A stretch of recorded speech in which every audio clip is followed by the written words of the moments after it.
Good morning everybody and welcome to today's golf drills for the lounge. Today I'm going to talk about an area of the swing which I get a lot of questions about, and that is the transition from backswing to downswing. And I'm going to talk about one particular movement which I see which can create lots and lots of problems in the start of the downswing, and that is what happens to the left heel in that transition. Now what I see a lot of people doing is that just as they get to the top of the backswing, the final turn of the body lifts the left heel off the ground. A lot of people do this because of slightly less flexibility in their upper body, which is fine, but the key thing I see is that after they've lifted their heel off the ground, they start to turn and they replant their heel back down closer to their right foot look, like this. Now what that has the effect of doing is moving the hips back over the right foot, and then you get this movement that sends the arms out away from you, that comes steep down on the cross. You can get very weak strikes, glancing blows weak off to the right, pull shots, or generally the feeling that you're hanging back. If you watch Rory McIlroy when he's getting maximum power, at the top of his backswing, he gets fully coiled and he does the complete opposite. His left heel lifts up and moves fractionally towards the target. Now he from there can unwind into a much more powerful position that's going to compress the golf ball.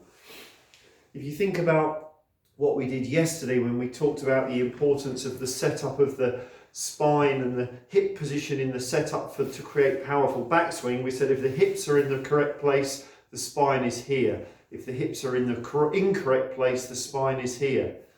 This move at the top of the backswing does exactly the same thing. You get to the top of the backswing, if you let the left heel lift and come in, the hips go that way and you're into this weaker downswing position.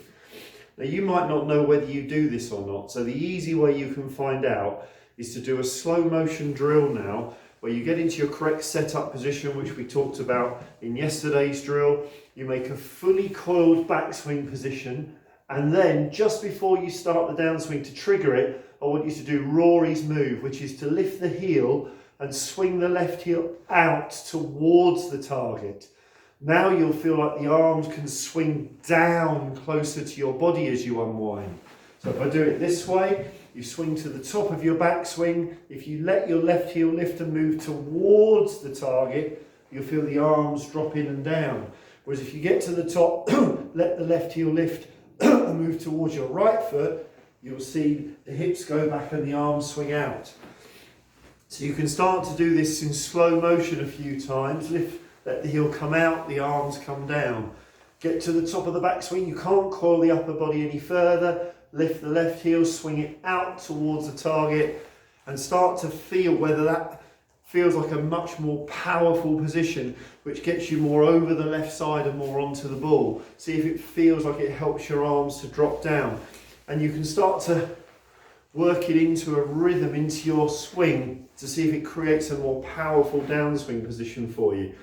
It's an interesting one, but it's a tinker about with it, have a feel, see whether you do it backwards towards your right foot or the Rory McIlroy way, and create some real powerful load into the downswing.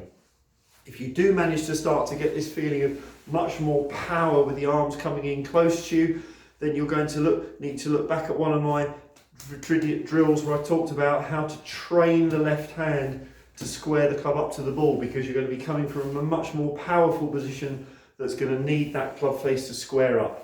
So have fun with that one, and let's see if it gets you really compressing the ball.